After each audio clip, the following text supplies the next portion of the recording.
You're broken down and tired of living life on the merry-go-round, and you can't find a fighter, but I see it in you, so we gon' walk it out. Move mountains, we gon' walk it out and move mountains. And I'll rise up, I'll rise like the day. I'll rise up, I'll rise unafraid. I'll rise up, and I do it 1,000 times again. And I'll rise up, I like the waves. I'll rise up, in spite of the ache. I'll rise up, and I do it 1,000 times again.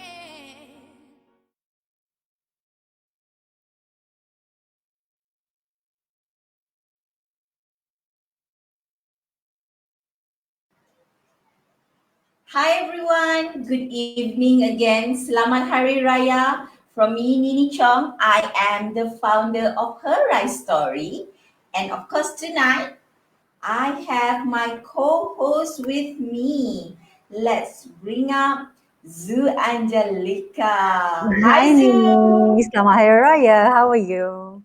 Selamat Hari Raya. I'm good. It has been a restful day for me. And what about you? I've been eating too much. I'm stuffed. So, so I'm feeling really stuffed today, but all good. Yeah, I kind of look forward to this show, tonight, so that I can use my brain to think, not really, I've been using my mouth and my tummy to think the past 2 days. Now, Yeah, I can eat and imagine. eat and eat, right? I can imagine. Yes, it's the same here as well. I've been eating and talking, and it's just relaxing 2 days for me too. Yeah, and how's your Raya so far? So this is like history, kan, for Mm-hmm. us having this kind of Raya. And I see Yes. that people are still enjoying their Raya, doing Mm-hmm. what they need to do, spending time with their family and friends. But how's Raya for you so far? Okay, so what happened is that we have a group of friends over here in KL. We're very close friends. So we had Raya celebrations with them yesterday. So we kept it to under 20. Of course, the government ruling says under 20 for the Raya celebration. So we did that. There was about 15 people in the celebration. So we met each other, we ate, we talked, and it was really nice. Did a Zoom call with my parents in Singapore, and then a couple of Zoom calls with other people around, family back home as well. So it is different, but I guess this is all we can do for now. We have no choice, right? This is all we can do. So it was nice. It was nice in a very strange way, very peculiar way, something we're not used to, but for now, that's the only thing we can do. So okay, we'll do that. Making the best out of what we have right now, the Exactly. options that we have, right? All right. Exactly. And So, what about you? What did you do? what about me? So yesterday I Mm. went to my in-laws, Okay. spent almost the whole day there. Mm. So because that is where family would come, and so yeah, we met a bunch of family. Take turns. They would come and we ate, and then got home. We ate some more, and then I went to sleep. Right. Oh. So it was quite Mm. a restful day as well yesterday, eating and Mm. restful day meeting family. But Yes. today, it was like full on at home resting for me. Mm. So Mm. it's like, so that's all actually. So Mm. I am quite bummed that I don't go back. I didn't get to go back to Sabah. But other than Yeah. that, I'm Mm. good. I am very grateful that I get to catch up on sleep and Netflix. Oh wow, nice. Yes. Right. Very nice. I love that. Yeah. Yes. So, anything you would like to share? What marketing in Asia are up to during this Hari Raya season? Okay, we still have contents going in last couple of days, last 2 days. We still have contents, but starting from tomorrow, Wednesday onwards, because tomorrow is still holiday. Starting from Wednesday onwards, we'll go full on again. So all the get to knows, all the articles will start going in. So just stay tuned to Marketing in Asia. Yay. Okay, Mm. so just for the information or for our audience, right? So we are now on Her Rise Story virtual talk show. So if you're watching right now, so do share stream. I know that probably there might not be that many people online because people are having fun with their family and friends, right? Sure. But do share this stream because we have a special guest tonight. And what Her Rise Story is about, we share with you challenge story, adversity stories, which is really apt for the current situation right now, I guess. Exactly. And how do leaders go through their challenges? What kind of mindset? What kind of tool do they use? What kind of support system do they have, right? So, Exactly. yeah, have you met Ranukka before? So that's who we have as guest Right. tonight, Ranukka Mm. Singham. Ranukka Singham, that's right. I haven't met Ranukka, so this is the first time I'm going to speak to her. Really exciting. Really excited, and yeah, can't wait to bring her out. Actually, Ranukka Singham, she's an image and branding consultant. Yes, okay. So let's bring her out, yeah? Yes, let's do that. Ranukka, where are you? Where are you? Hi, Ranukka. Hi, Ranukka. Welcome. Thanks for having me. Selamat Hari Raya. Thank you so Selamat much. Hari Selamat Raya. Yeah, really happy to be here. Yes, Yay. lovely to have you. Yeah. How are you today? I'm good. I had some time to rest as well. I admittedly watched a little bit too much TV today, Don't but we it's all? been so long. Yeah, it's been so long since I've done that, and yeah, I've been really just resting the whole day. Nice. And I heard you're wearing your baju raya to the show Oh today. yes, I am. Yeah, because Lovely there isn't color. anywhere to wear this, right? Since I guess since we only can have like less than 20 people, I suppose now the Raya celebrations are very much very close towards just family, just close family. So nowhere to go, just wearing my baju Raya at home then. Good thinking. Yeah. Yeah. Ranukka, congratulations Oh.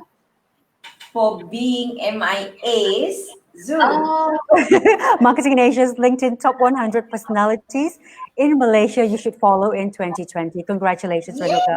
thank you so much. Yeah, I mean, it's been really such an honor and a pleasant surprise as well, to be honest. I never really expected to get into this list because my intention was really to just create content so that people are aware of what I do.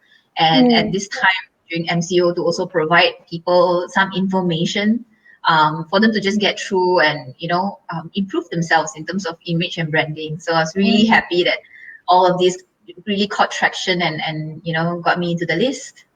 Yes, wonderful. Yeah, maybe you can Yeah. start off by telling us, Ranukka, what do you do? Your passion? Yeah, I'm sure the audience would love to know that. Right. So I'm an image and branding consultant. I run my own firm, which is Image Revamp PLT. And it has been 3 years now. But one thing that many people don't know is that I ran my company in the first 2 years as a side hustle while doing my full-time job. So I used to work for, in the MNC side for about 10 years. And yeah, and actually back in, I think, 2016, I kind of realized that I wanted to pursue something that I was really passionate about, which was helping people transform. And that's where I got myself certified, and then I set my own company up. But I was, at that point also afraid of the risk. So I didn't really want to quit my job entirely and do that. But for those people who do that, quit your job and go full on, I applaud you. But I didn't do it that way. So I kept it as a side hustle, doing it on weekends, any time at night, meet my clients. And then until, I guess, in 2019, where I realized that, it was already gaining traction. And so I quit and never looked back since. Yeah. Wonderful. Yeah. Yeah, you go ahead. Yeah. So you are what kind of image? So there's image and grooming and branding, right? So Yeah. which one is your focal point in the industry? I think for me, because I focus a lot of my work on corporates, so it's more towards image and branding.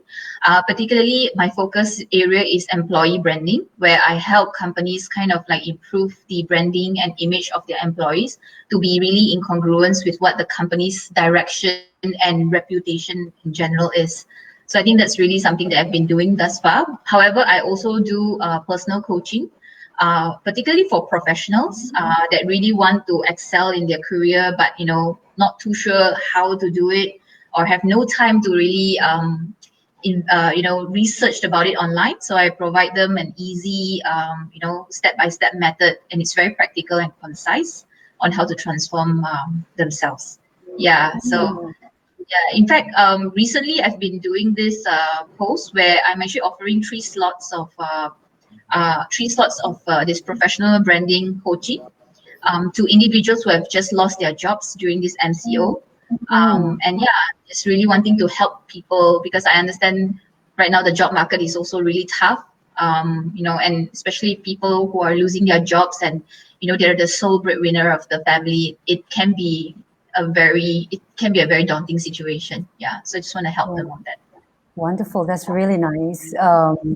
To do that. Yeah, I'm sure many would find it beneficial to receive that. So during the MCO, this period now, what are the challenges you go through, Ranukka? Wow. I think it really started from the first week where literally every single engagement that I had was all cancelled one by one, right? And for my business in these 3 years, usually March and April are my peaks. So I usually get like the highest engagements during that time. So to see everything go like one by one cancelled, it was really very heartbreaking. But and it wasn't something that I could even avoid. I personally understood and empathized with these businesses and knew why they had to really postpone or cancel my programs.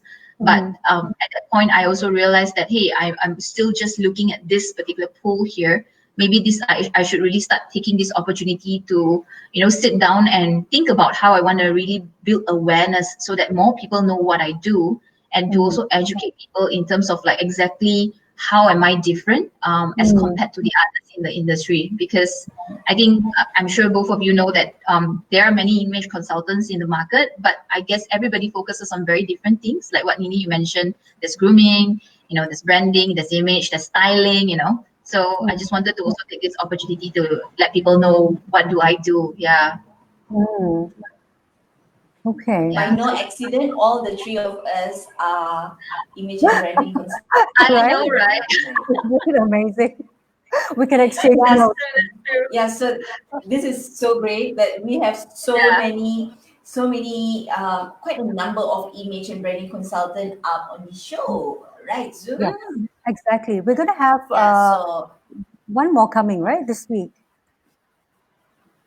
I think so. Yeah. Yeah. Okay. Nice. Interesting. Interesting. Okay. Cool. We're dominating the world now, guys. I know, right? And presence is actually very, very important, right? Yeah. For you, right?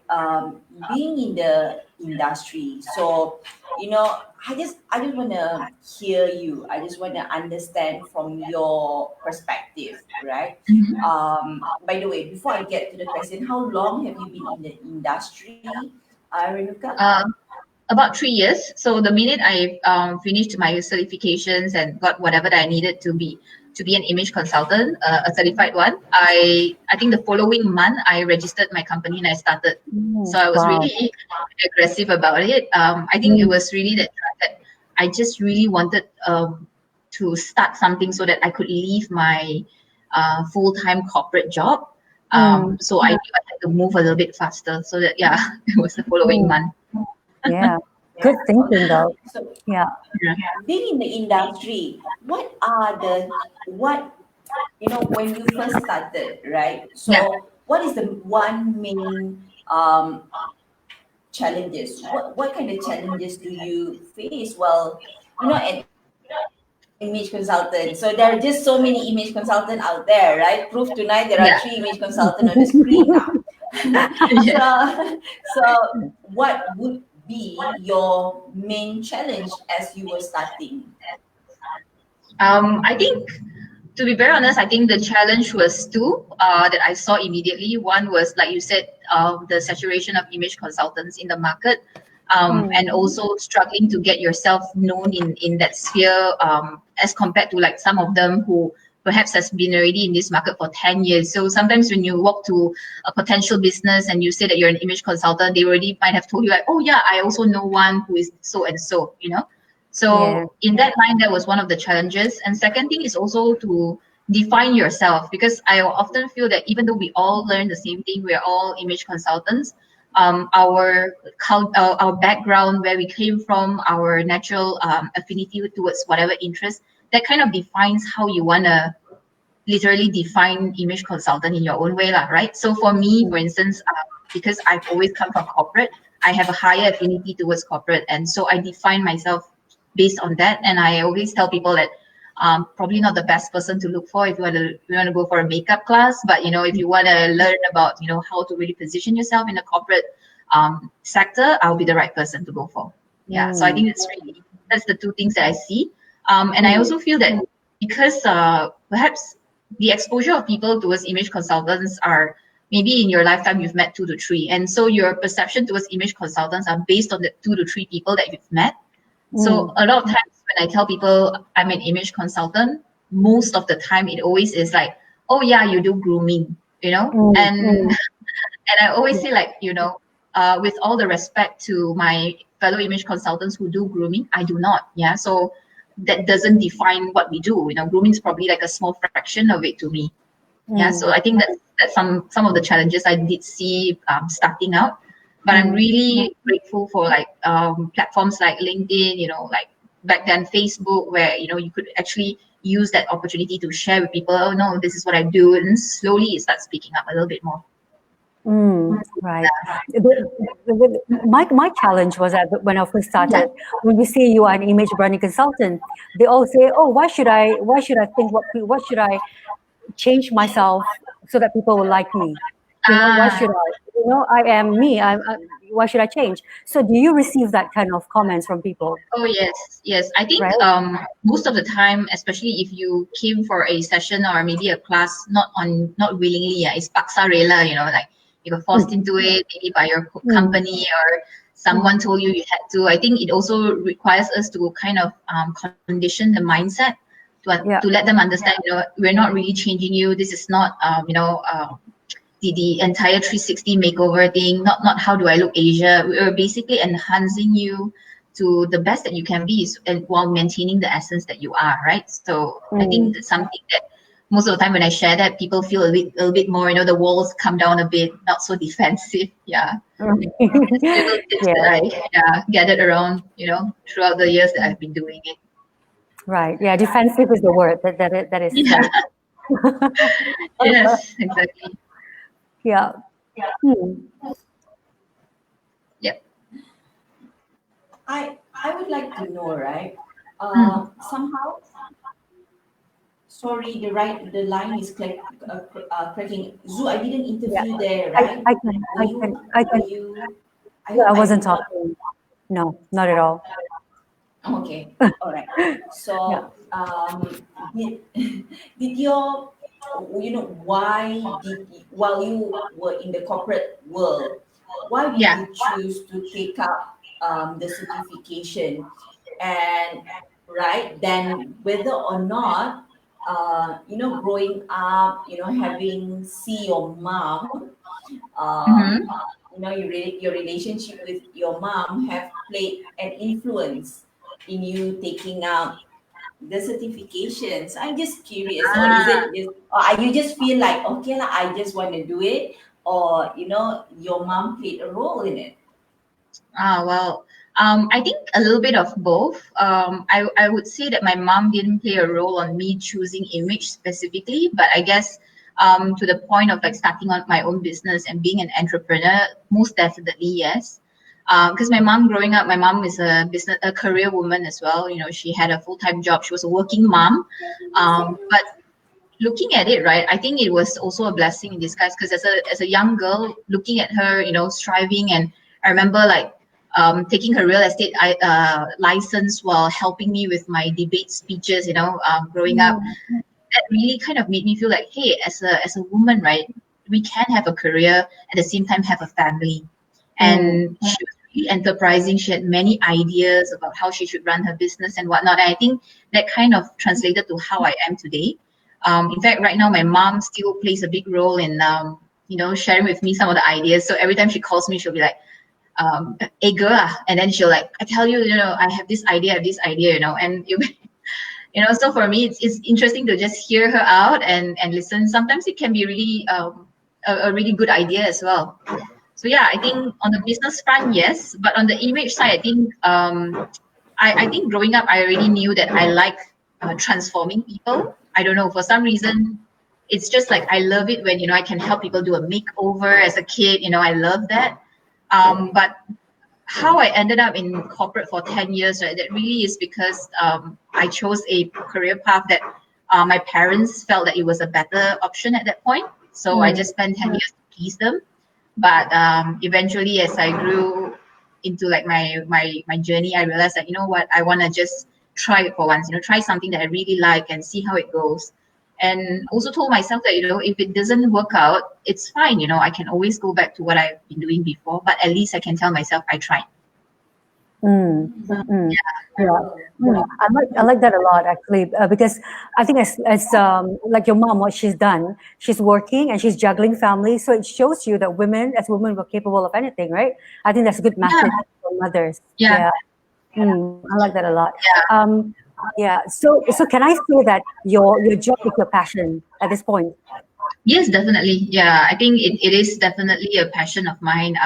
And I think one of the, I guess the turning point of me realizing this was something I needed to also do was that while I was taking my image certification class, and when I was sharing with my husband, like this is what I learned and all that. And I think immediately he told me like, hey, do you realize that when you talk about this, there's like this sparkle in your eye, like you really was so interested in it versus maybe what I was doing back then, right? So I think that was kind of like a realization that, hey, wow, maybe I should do this. I should turn this into a business, something that I can do full time. Yeah. Yeah. How is Nini? Are you gonna ask something? Yeah. So Okay, go ahead. I would really like to know, right, that let's speak about while you are you are in the business already, doing your image and branding consultant. How did you find, okay, so this is the kind of niche that I would like to go with the industry. I know that you mentioned earlier just now that because you're in the corporate world, but of course, I guess all of us have some kind of background. So as an image consultant, we want to instill that background in, or that experience into how we talk to people, how we're consulting Yeah. people, how we're coaching people, how we're training in the training room, right? So Yeah. how did you find your footing on what kind of niche that you would like to speak about? Right. So I think that that really was largely because in the first 1 year or like 1.5 years of my journey being a solopreneur, I tried everything in the world of image. Anything from public classes to like doing makeup classes to helping in terms of styling for a photo shoot to like corporate trainings. Every single thing I have heard of when it comes to image, I went and tried it just so that I could tell myself like, okay, not for me, or like, hey, I really like it. So I think from there, I slowly started carving out and understanding that, and it's also market feedback, right? Like when I do my trainings, I also get understanding about like from people, how they feel when they hear me speak.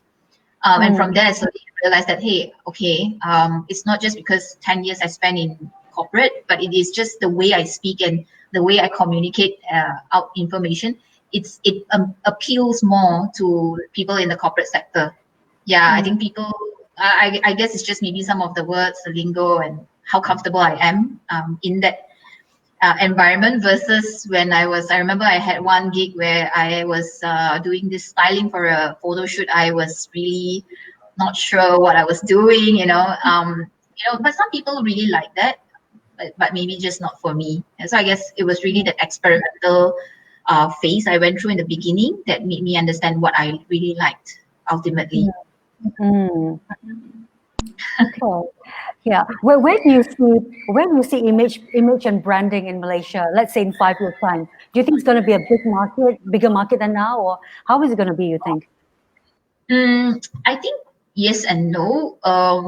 I guess particularly when it comes to corporate sector, I suppose if image consultants are able to communicate out the importance of it in a more tangible way, I guess you can actually gain more tractions. Because up until now, what I realized is that many of the times, because of the association of image equals to grooming, you're going to get maybe like a one-off situation, or maybe it's going to be a novelty, like come during Secretary Week, example, So I think if there's like a better way to actually share with whatever sector or whatever site that you want to be in, the importance of it, then yes, there's a possibility it can go bigger.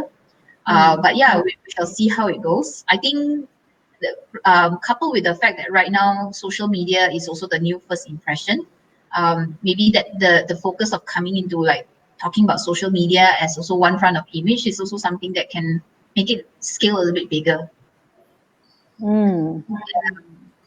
So I guess it depends on individuals. Yeah, because I guess right now for Malaysia, I can't say that majority are corporate trainers for image consultants.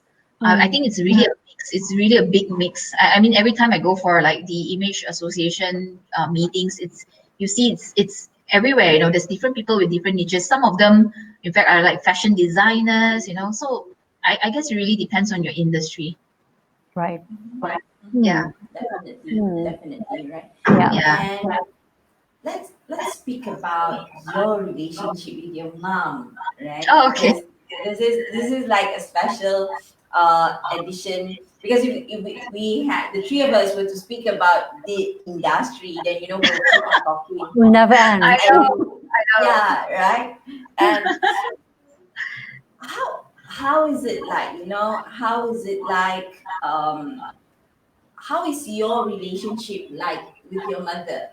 What Okay. do you remember most? What kind of experience or significant experience that you think you want to talk about that have made you the kind of woman that you are today?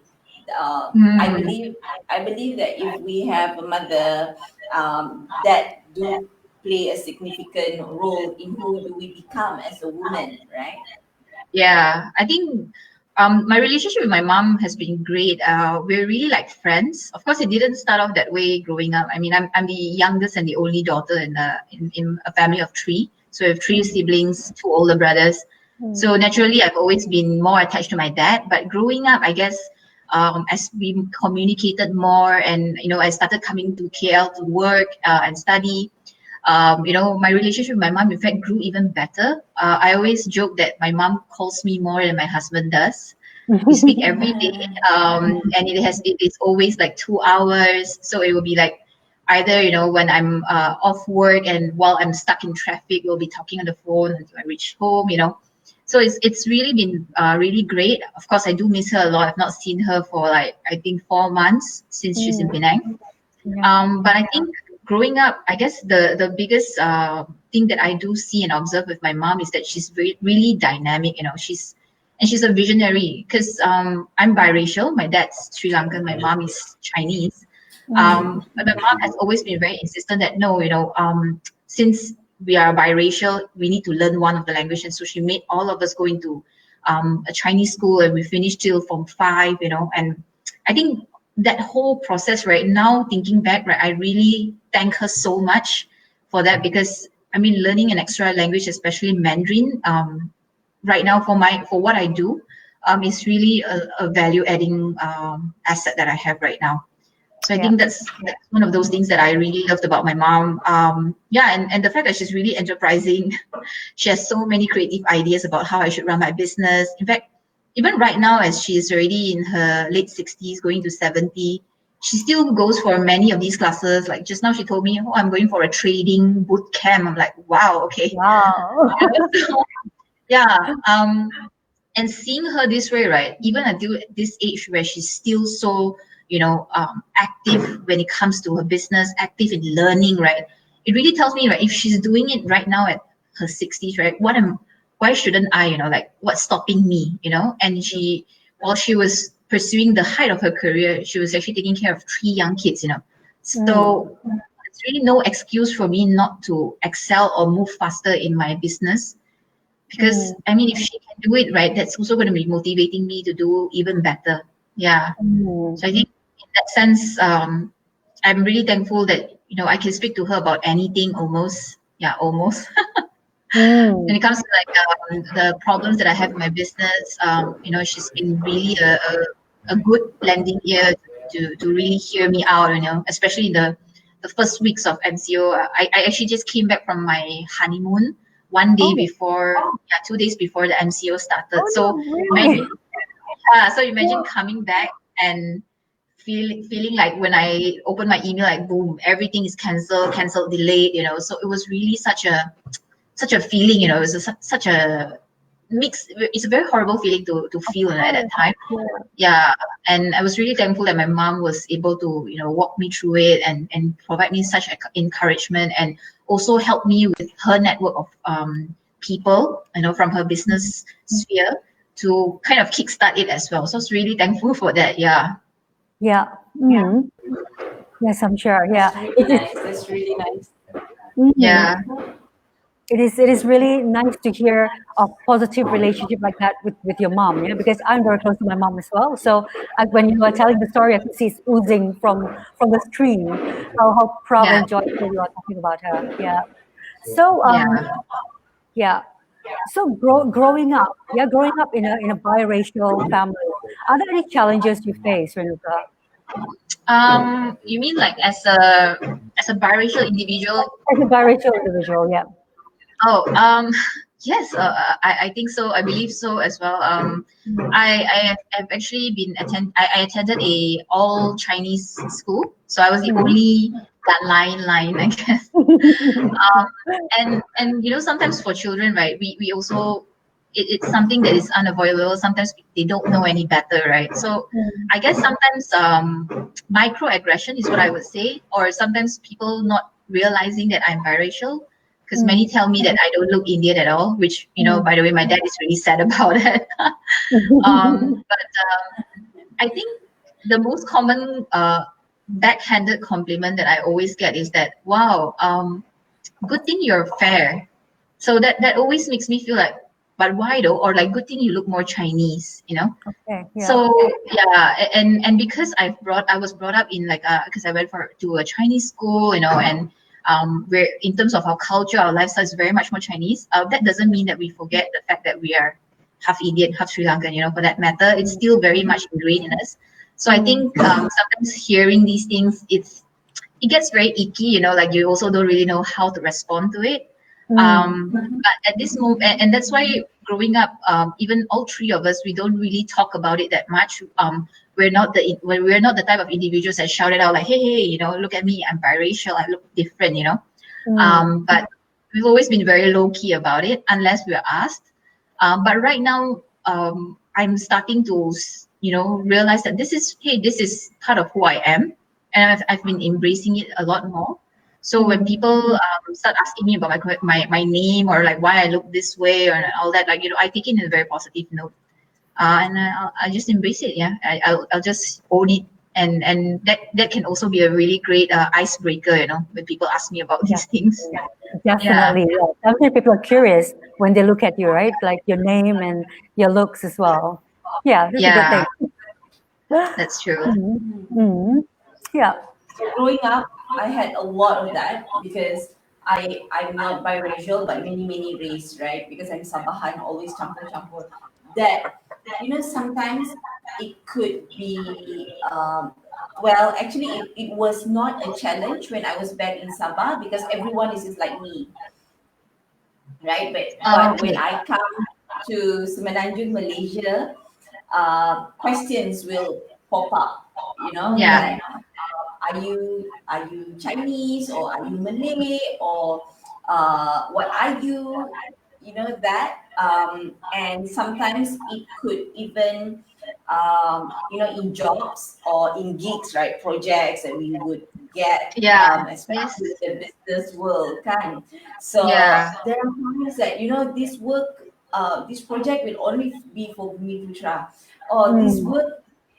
Sometimes if you sit in a whole, because I'm Chong, right? So in whole room of Chinese, then suddenly I look very different, like that. Yeah, Yeah. yeah. So sometimes you gotta be very conscious of how you move in a crowd, right? Because no matter where Mm. you are, you always stuck out like a sore thumb. Mm. What about you? That because you say that you grew up in an all Chinese school, and did it kind of influence the kind of friends that you have when you are in entering adulthood or at work, in business? Do you converse better or communicate better with Chinese, or you're okay? What overall, Ah. what are Okay. the challenges that you Yeah. face? So the interesting thing about language, right, before I share about friends, is that also like many people don't know. In fact, at home when we speak, it's now that I think about it, it's also really weird. So we speak to my mom in Mandarin. Mm. Um, Among each other as siblings, we speak in English, and when we speak to our dad, it's in English. So it's really weird. So when we look at my mom, we'll change to Mandarin. When we look at our dad, it'll be in English. So I mean, like that's like one of those interesting things. But Yeah. growing up, of course, majority of my friends were definitely more towards Chinese. But I guess as I started working, and we're more exposed to other things, like friends in churches and all that, it has really gone a little bit more diverse, Mm. thankfully. So at least there's more. I think there's diversity in friendships. That always benefits an individual, right? To have friends of Right. different races and whatnot. Mm. So I think that's really great. But having said that, now as an entrepreneur, right? What's interesting is that I guess because of my name and how I look, a lot of people tend to associate me more towards Indians, rather being Indian than Chinese. I guess it's very natural. And also maybe not know that I can speak Mandarin. So I guess first impression, or rather the people who would come and approach me, are mostly Indians. I realize Mm. that.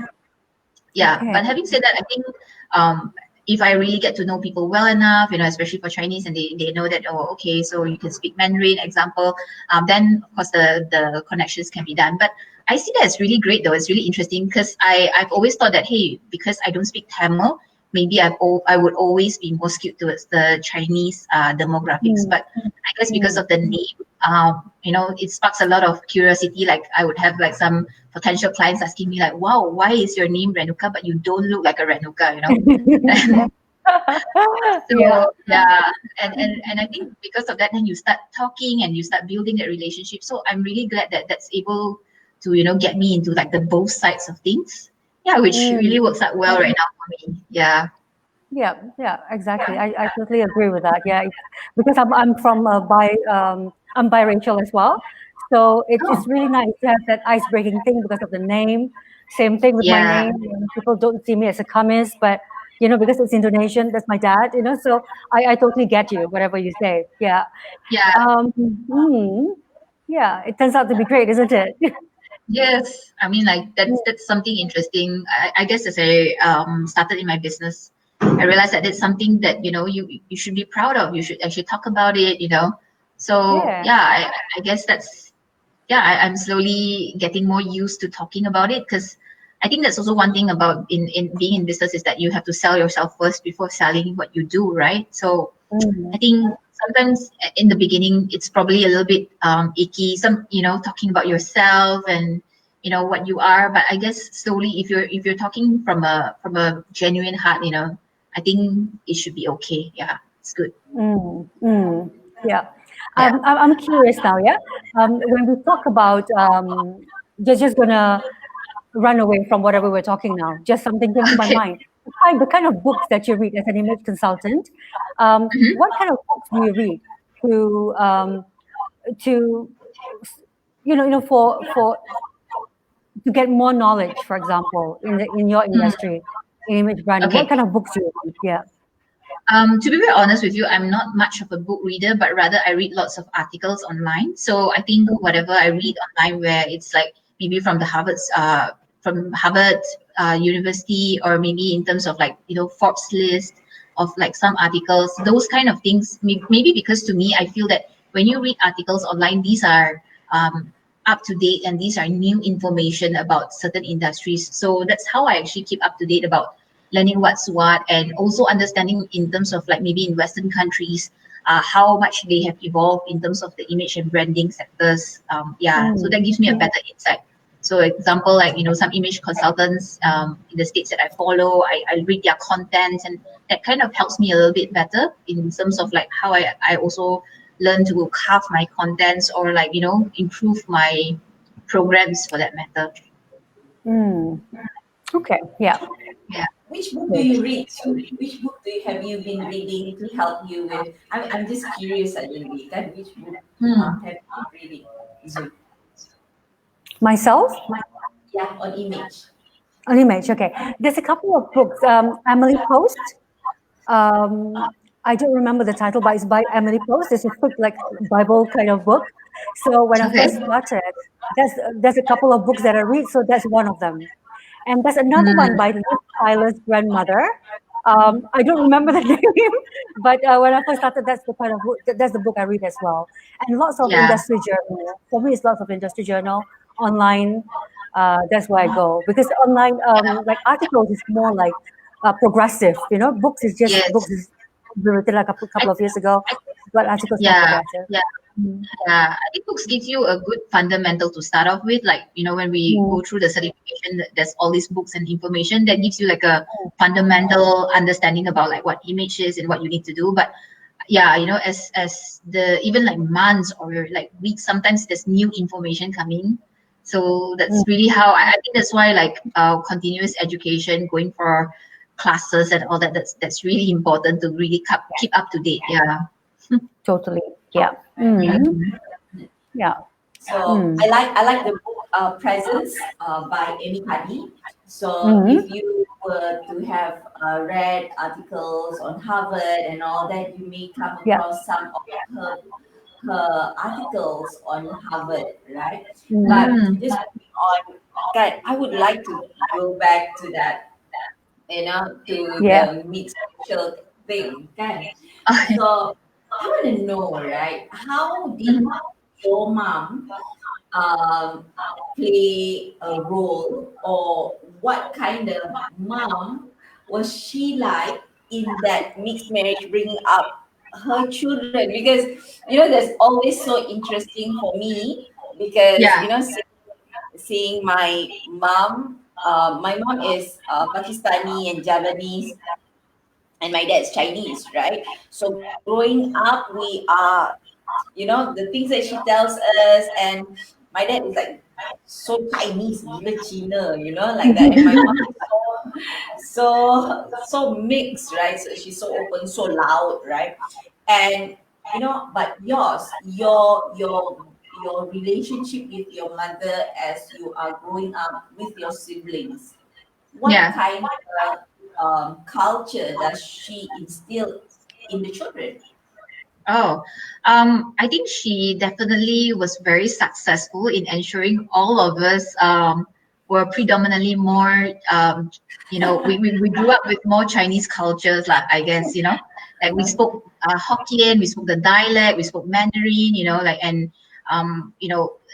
what we like to eat, our food, it's very much a day to day, it's very much on Chinese dishes and whatnot. So I guess on that side, she's been really successful. But I think one thing I love about my mom, right, is that she also constantly gets us to remember that we also have to embrace the heritage from my dad's side, right?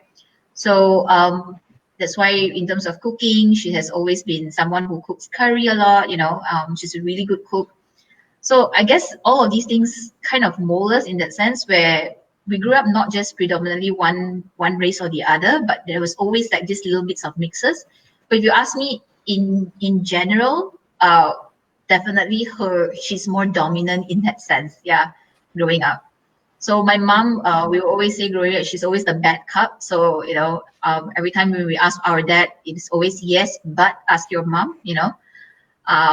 So in that sense, she's always had that.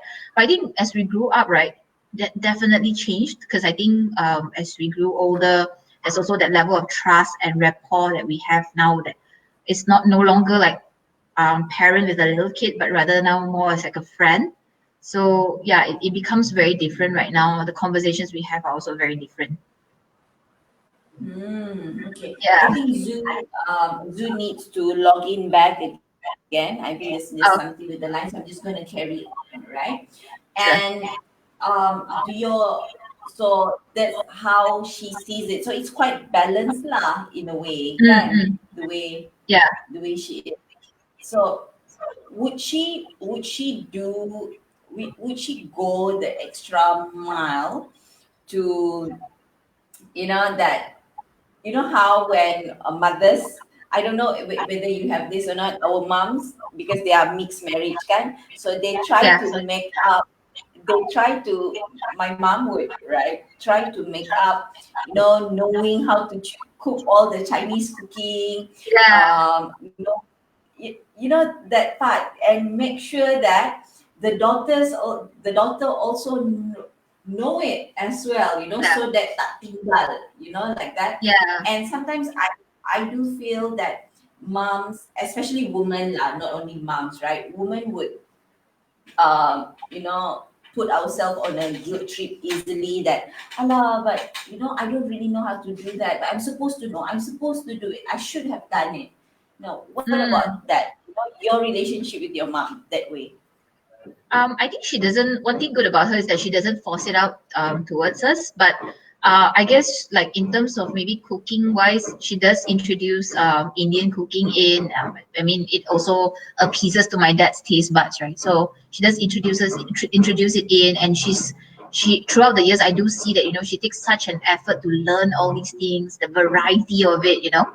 And one thing good is that she also lets me know, hey, like, don't forget about this, like for certain festive, certain functions, remember it, you need to dress a certain way. And she would always like talk about all these things as we are growing up. So I think in some ways she also tries her best to not make us forget that we are mixed, and that's also part of our culture.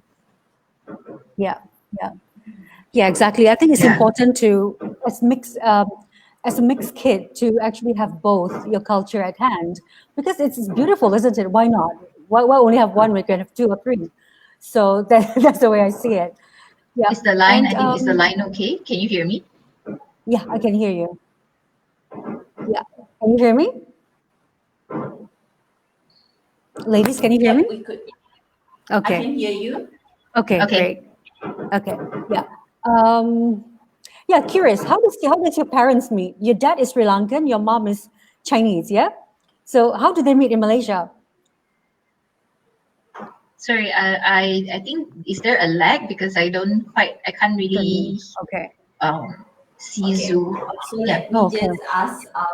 Okay. So now I think tonight is my turn, right? So Zoo was asking, how did your mom met your dad? Sri Lanka, right? No. I mean, like, actually, my dad is born in Malaysia, so they met as colleagues actually. So they were working in the same company, and that's how they became friends, and that's how it moved on from there. But I guess back then it was really something very different. Back in the 70s, it's not something that interracial relationships are not very common, right? So I think that was something very interesting.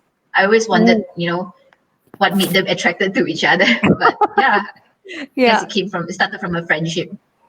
Nice. Yeah. Okay.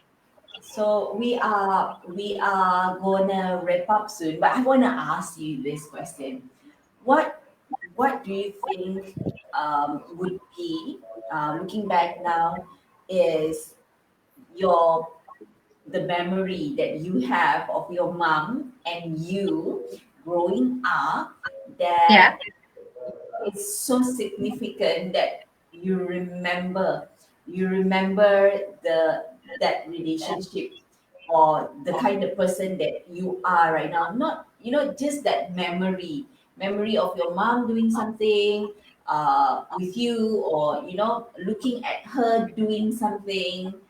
So what is that? I think it was always during my uni time. So sometimes I would drive home from KL to Penang. I think the memory I've always had is, on Sunday as I'm, getting ready to go back, my mom would always be so busy in the kitchen cooking and packing everything for me so that, for the next 1 week, I would probably have something to eat in uni. So I think that's something that I would always remember. And at that time, you always feel it's not cool bringing takeaway home, So I always tell her like, don't need to cook, don't need to cook, and she'll be like, no, no, I insist you have to bring it. So I mean, now thinking back, it's really so sweet of her to go through all that trouble for me. Yeah. So that's something I would always remember. Yeah, Mm. of course. Yeah. Yeah. I think we all have been there, right? Our parents are fussing about our food and our toiletries and all that, and it's not cool to have parents fussing. So I I think we can't all have been see there. Zoo. I'm not sure whether she's No. asking me a question or anything. Okay. All right. Yeah. Okay, so terbalik this time, Zoo. That Terbalik day this Zoo time. had to do the translation for me. So tonight, I guess the network is not so good, but it's Yeah. fine. Zoo, is there any question that you want to ask? So I will transport it to Renuka. Okay. Just tell Ranukka we three should meet up after this CMCO has been lifted with the rest of the ladies. Zoo said that, after the MCO, the three of us should meet up so that we Yes, can yes, chat of course. more. For Yeah. sure, for sure. Yeah. Yeah, lots more to talk about. Yeah. Yeah. So if there is one, I would actually wrap up with this question, and then you can follow up with your tip to the audience, right? That what would be that thing that you would always be grateful about because that you are your mom's daughter? What your relationship with your mom? What is that one thing that comes, from the top of your mind right now? What is that one thing that you are most grateful for being your mommy's daughter? I think the fact that she is an accomplished businesswoman herself, I think I've always been grateful for the fact that she has all the experiences that she can share with me and guide me as well when it comes to running my own business. I'm really grateful for that, to be honest, because I think she's sharing with me lots of things that perhaps I wouldn't be able to get if not for someone close to me. So I think that's really something special there. Wow, that's really cool actually, right? And it's Mm. quite a rare kind of relationship as well. And what would your tips be for the audience before you go tonight, Renuka? Yeah, I think that I guess especially for those of you who are currently having a lot of challenges because of MCO and your business isn't picking up as well as normal, take this time to really also sit down and plan in terms of your strategies of building awareness, because I think it's important for people to constantly still remember you, especially when things go back to normal. You would still be the brand in mind for them. So I think do not stop, because what I realized in the beginning of MCO is that many businesses who cannot operate virtually have stopped totally in terms of even like doing any kind of content or programs. And I think you have to also think about the fact that when things go back to normal, would they still remember you? So from there, remember to still instill that in your consumers. Cool. Any last thing, Zoo, you would like to speak? You would like to say to Renuka before we should say bye bye to her? Yeah. Just tell her that I love that tip. That tip is so poignant. I love it. Uh, You're like my Zul is messenger, saying that babe. she love the tip that you've just given. Yeah. Okay. So, so we'll make it work, right? So thank you so Mm. much, Ranukka, for saying yes to us. And congratulations again for being part of the 100 most inspirational LinkedIn icon in Malaysia. You should follow in 2020. Yay, you got Thank you. Yay! So, thanks so much. Have an awesome week ahead, You too. and You too. we will see you soon. Thank you, Right. Thanks so much, Ranukka. Nini, and thanks, Zoo. Even though I can't see you, thank you so much. Hope to meet you guys in person soon as well. Yes, yes, Yay. definitely. Thank you. Bye bye. Bye. Bye.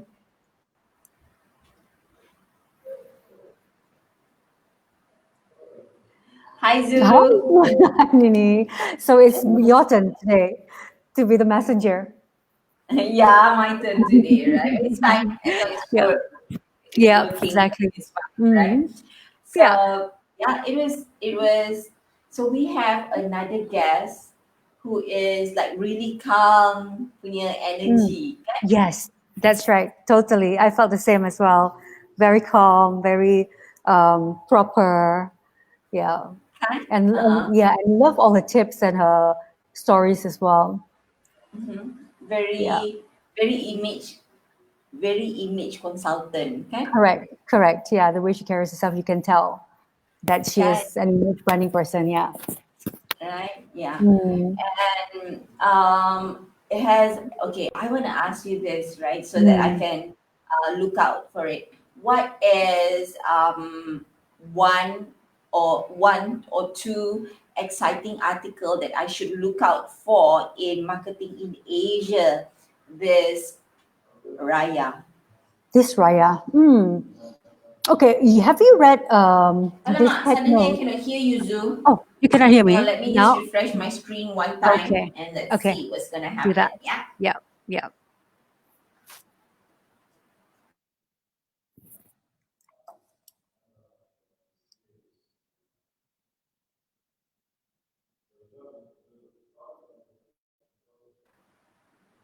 Hi, Zoo. I can hear you again. Hi. Can Yeah, you hear me now?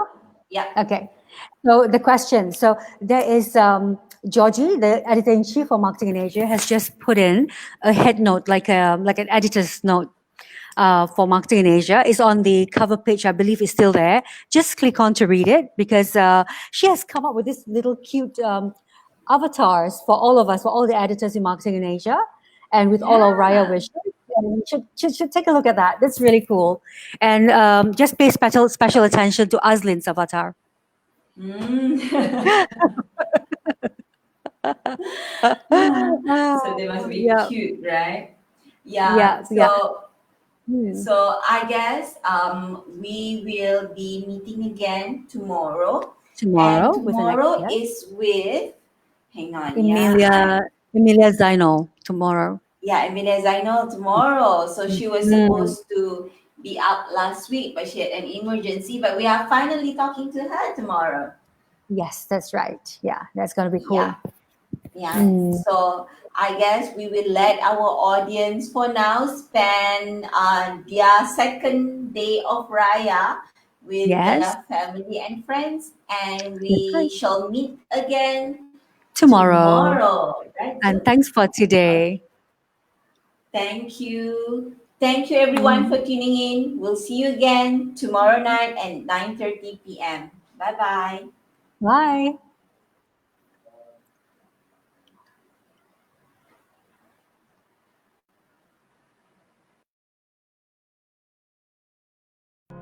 You're broken down and tired of living life on the merry-go-round, and you can't find a fighter, but I see it in you, so we gon' walk it out.